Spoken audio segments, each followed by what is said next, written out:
Coming up on Arirang News. Co-hosting the AI Seoul Summit, the leaders of South Korea and Britain hold a global conversation on how artificial intelligence should be governed to foster innovation, as well as on the safety and inclusion of diverse social groups and the global South.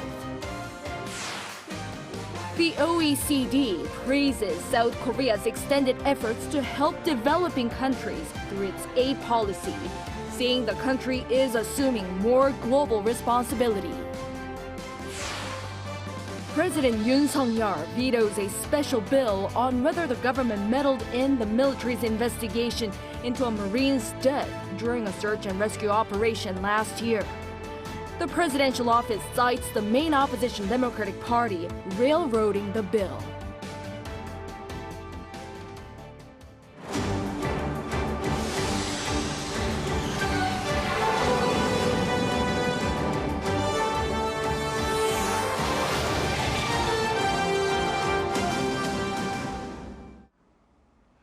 Good evening, it's 9 p.m. here in Seoul. Thank you for joining us on Arirang News. We start with a global conversation on the governance of the artificial intelligence that's transforming the world. The AI Seoul Summit kicks off this evening with a virtual leader session co-chaired by President Yoon and UK Prime Minister Rishi Sunak. Our presidential office correspondent Oh Dong-woon has the details. The leaders of South Korea and Britain are leading the global conversation on how artificial intelligence should be governed across the world to ensure that digital progress changes lives for the better. Yoon and Rishi Sunak on Tuesday evening Seoul time are co-hosting the AI Seoul Summit, launching the virtual top-level talks where the leaders of the Group of 7 nations, Singapore and Australia, have been invited to participate, along with the heads of international organizations and global tech firms like Samsung, Amazon, Google and OpenAI. The AI Seoul Summit is a follow-up to the AI Safety Summit held in the UK's Bletchley Park last year, which saw a world-first agreement between governments to jointly address the risks posed by the fast-evolving technology. This year, the focus will expand to measures to promote innovation, as well as the safety and inclusion of diverse social groups and the global South.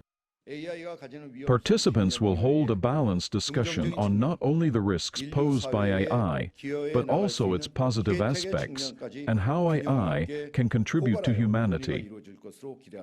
Ahead of the summit, Yoon and Sunak on Monday published a joint op-ed emphasizing the need for standards on AI to harness its full potential to tackle global challenges such as poverty and climate change and prevent a global race to the bottom.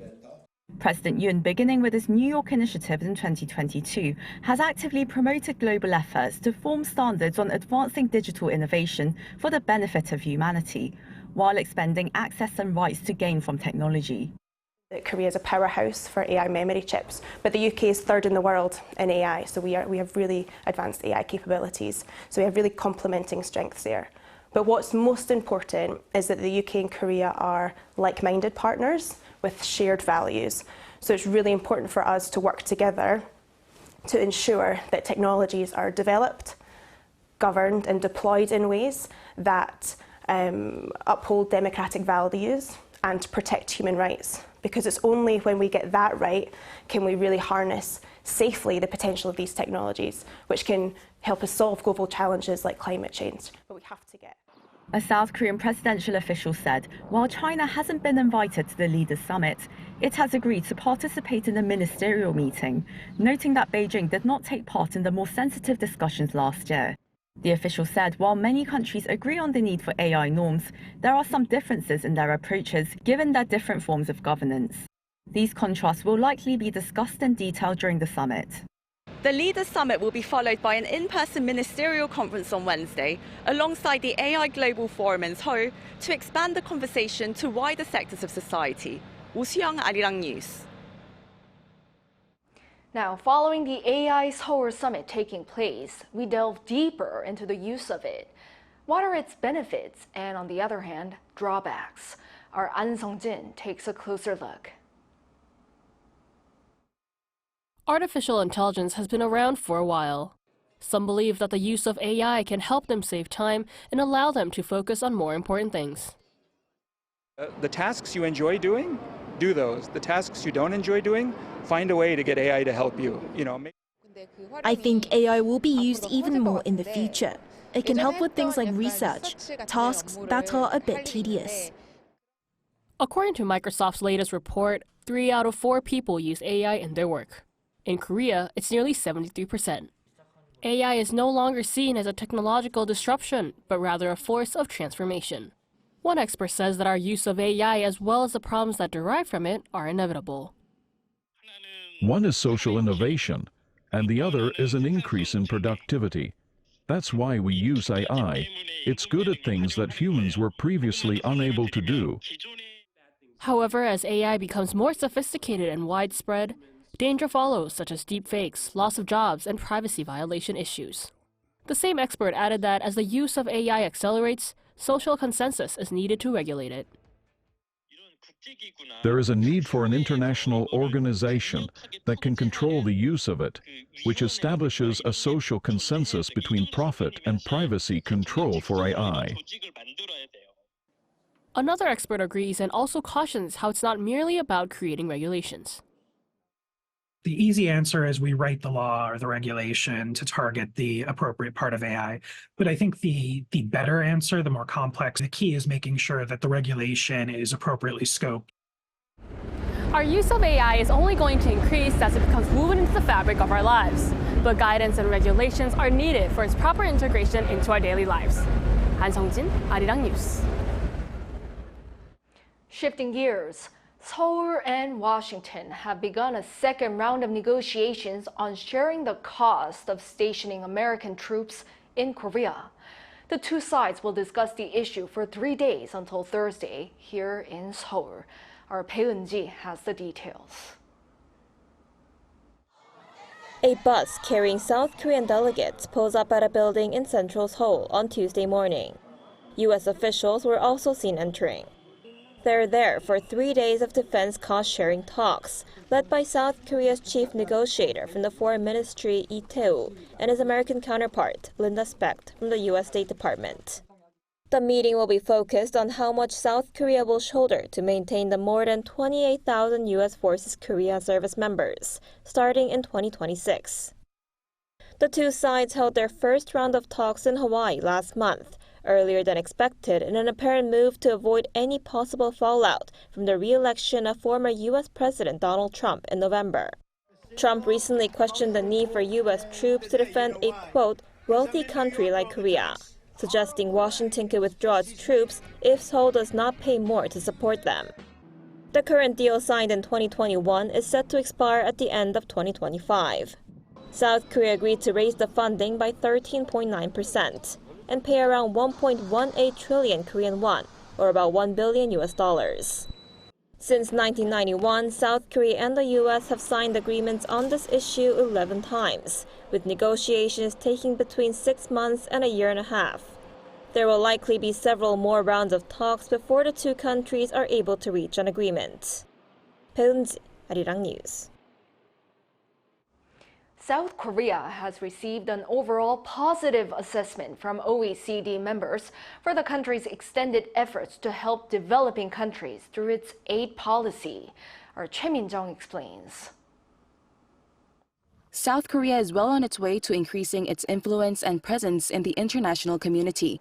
The OECD's Development Assistance Committee on Tuesday credited South Korea's development cooperation efforts in a peer review held once every 5 to 6 years. It said South Korea is at a pivotal juncture as it rapidly scales up official development assistance and assumes more global responsibility. The latest report praised the country's steady increase in the ODA budget and the diversification of assistance. South Korea's ODA budget for this year is at a record high of 6.3 trillion won, equal to some $4.6 billion US. This is a 31% increase from the previous year. Deputy Director of the Office for Government Policy Coordination, Park Gu-yeon, said the hike comes in line with the country's efforts to fulfill its responsibilities as a global pivotal state in the international community. The peer review provides a set of recommendations for Korea to strengthen strategic partnerships with partners, such as increasing the number of qualified staff working in development across government and delegating more authority to partner country offices. South Korea has gradually increased its ODA budget since joining the committee in 2010.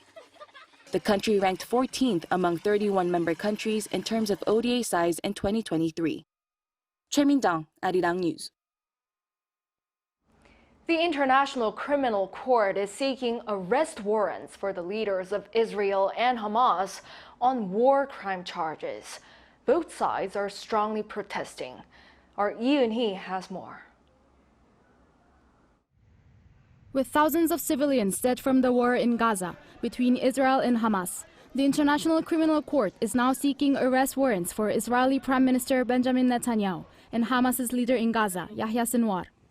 According to the ICC's Chief Prosecutor Karim Khan on Monday, the court is seeking warrants for both on charges of war crimes and crimes against humanity over the October 7th attacks on Israel and the subsequent war in Gaza, as well as crimes against humanity of extermination and/or murder, persecution, and allegations of crimes of committing other inhumane acts. The warrant also includes Israeli Defense Minister Yoav Gallant and two other Hamas leaders, Mohammed Diab Ibrahim al-Masri and Ismail Haniyeh. Israeli Prime Minister Benjamin Netanyahu slammed the court's decision, calling it absurd and deceitful, adding that the move was meant to target the entire state of Israel. It is aimed against the IDF soldiers who are fighting with the utmost bravery against the vile murderers of Hamas who attacked us with horrendous brutality on October 7th. Meanwhile, U.S. President Joe Biden also criticized the ICC's decision, calling it outrageous that it's seeking to arrest Netanyahu and other Israeli leaders. He stressed that there is no equivalence between Israel and Hamas. Hamas, too, has condemned the ICC. In a statement, Hamas separately denounced what it described as attempts to equate the victim with the executioner. Experts say that while it's unlikely that the Israeli and Hamas leaders will actually face prosecution, the arrest warrant could make it difficult for them to travel overseas, while a trial in court would be especially embarrassing for the Israeli government. Yoon, Arirang News.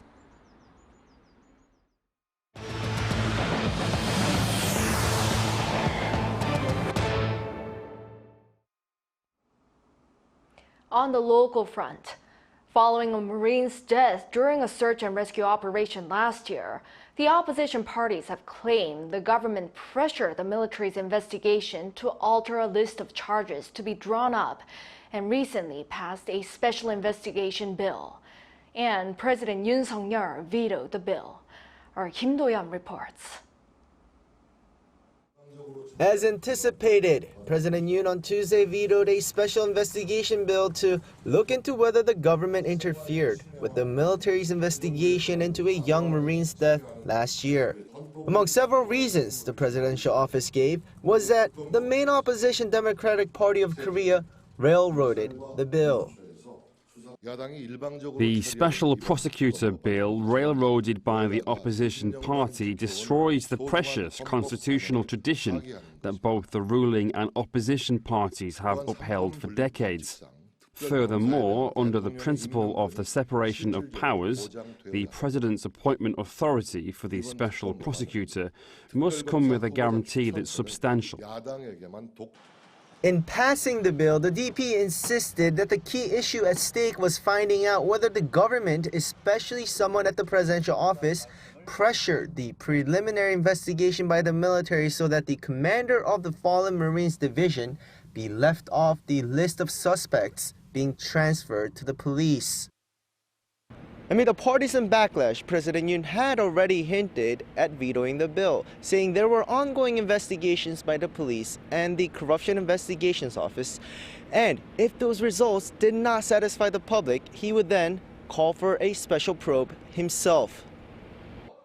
In response, the major opposition party and civic organizations gathered together to condemn President Yoon's decision, saying that the majority of citizens are calling for this special probe. The people of our country will join forces with our opposition party to judge the unilateral action and arrogance of the Yoon Suk-yeol administration to ensure we override this veto of the special probe bill. Meanwhile, the ruling People Power Party agreed with the president's decision, noting that the DP's push for a special council bill was without doubt a political move. Kim Do-yeon, Arirang News. The Nat'l Assembly on Tuesday adopted a confirmation hearing report on Oh Dong-woon, the nominee to head the Corruption Investigation Office for high-ranking officials. The rival members of the Assembly's Legislation and Judiciary Committee reached a bipartisan agreement over the adoption of the report. The main opposition Democratic Party, which had questioned Oh's suitability throughout the process due to a series of allegations, including one of being behind an unlawful transfer of assets to his daughter, said it came to the decision because he had spoken of his willingness to investigate anyone according to principles. The ruling People Power Party evaluated Oh as qualified for the post, saying there were no critical concerns about his eligibility. He is expected to be inaugurated quickly after an official appointment by the president, filling a 4-month gap in the post left empty since the former chief's term ended. Oh is a lawyer who became a judge in 1998 and has served as a presiding judge in several district courts. Household debt fell in the first quarter for the first time in a year amid fewer housing transactions and high borrowing costs. Our correspondent Moon Hae-ryun explains. Household debt fell for the first time in a year in South Korea amid high borrowing costs and the sluggish real estate market. According to preliminary data released by the Bank of Korea on Tuesday, outstanding household credit in the first quarter of the year fell by 0.1%. Some 2.5 trillion Korean won or over $1.8 billion compared to the previous quarter. As a result, it stood at over $1.3 trillion by the end of March. Household credit is an umbrella term for household debt that combines loans from banks and other financial institutions with merchandise credit, including credit card bills that have not been paid off. This is the first time since this period last year that this figure has logged an on-quarter decline, with household credit having increased from the second quarter of last year. Looking at household loans alone, the figure fell by around $146 million on quarter, again logging the first on-quarter drop in a year. And the reason behind this was seen in an increase in mortgage loans that was lower than the previous quarter. The Bank of Korea explained that a decrease in the supply of policy loans and housing transactions around the end of last year affected housing loans in the first quarter. It also commented on the country's ongoing issue of household debt to GDP ratio, saying that it has seen a trend of it falling annually in 2022 and 2023, and expects the trend to continue in the first quarter of this year. Moon Hae-ryun, Arirang News. The South Korean government will carry out safety inspections on certain items bought online directly from overseas platforms such as China's Temu by having relevant ministries purchase them. Officials from the Office for Government Policy Coordination said Tuesday that relevant ministries will each buy and inspect designated items that are seeing a sharp increase in consumption or are deemed hazardous. If the items are considered dangerous, the government will request a suspension of sales and inform consumers. This comes after the government scrapped its new policy to ban certain goods bought directly overseas without the Korea certification safety mark due to backlash from the public. In other news, one of the best-known alcohol products of South Korea, soju, is steadily making a bigger name for itself, not just here, but in overseas markets. This time, the focus is on a more expensive type of the drink set to hit the global market. Our Lee Soo-jin takes us inside a local distillery to find out why. The buzz is in the bottle, and at this local distillery, it's a distilled soju buzz. From France's champagne to Mexico's tequila, there are countries that have their signature alcohol products. For South Korea, it's soju, which has been making a name for itself worldwide. The value of soju exports surpassed the $100 million mark for the first time in 10 years in 2023. But what's behind its growing global popularity? I think it was in K-dramas. Like, it's really good, and like they have different flavors as well. I had heard a lot about it through word of mouth. Like my friend that I'm here with and my sister are very into the Korean culture. There are two main methods for producing soju, one that makes distilled soju, considered to be a more traditional variety, and the other is diluted soju, which is more commercially available in the famous green-tinted bottles.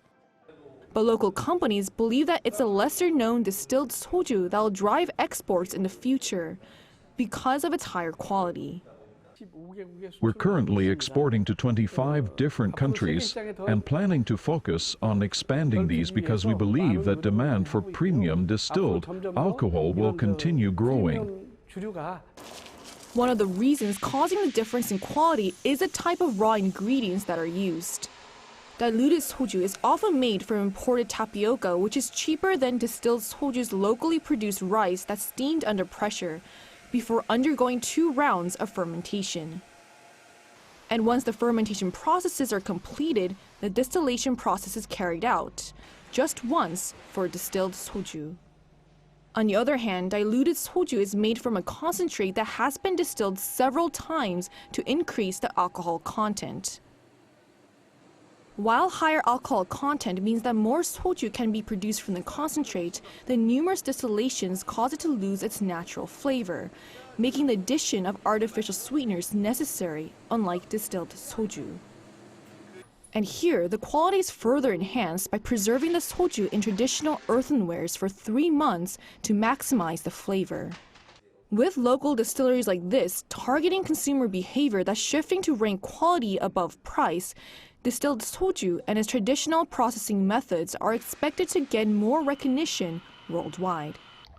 이수진, 아리랑 뉴스.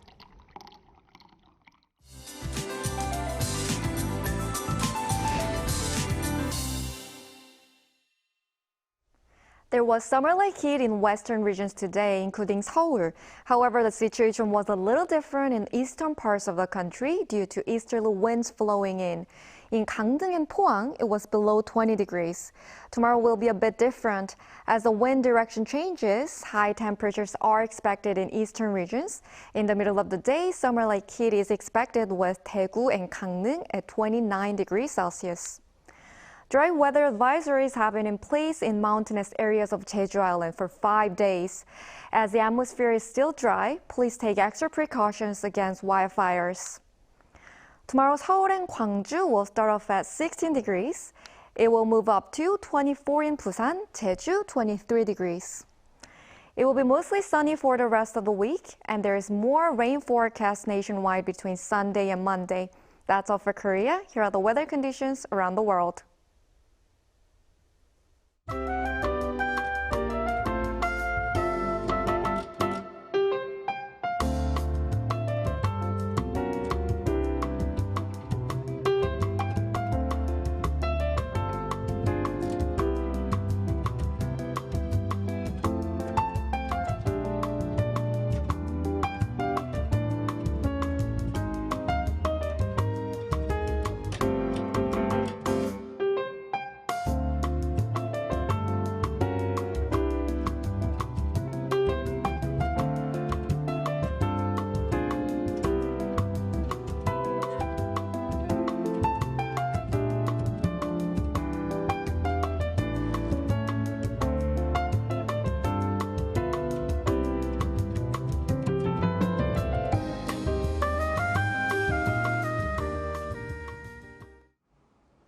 Well, that is all for this newscast tonight. Thank you for watching. We'll be back with the most up-to-date news at 9 a.m. tomorrow with New Day at Arirang. Good night.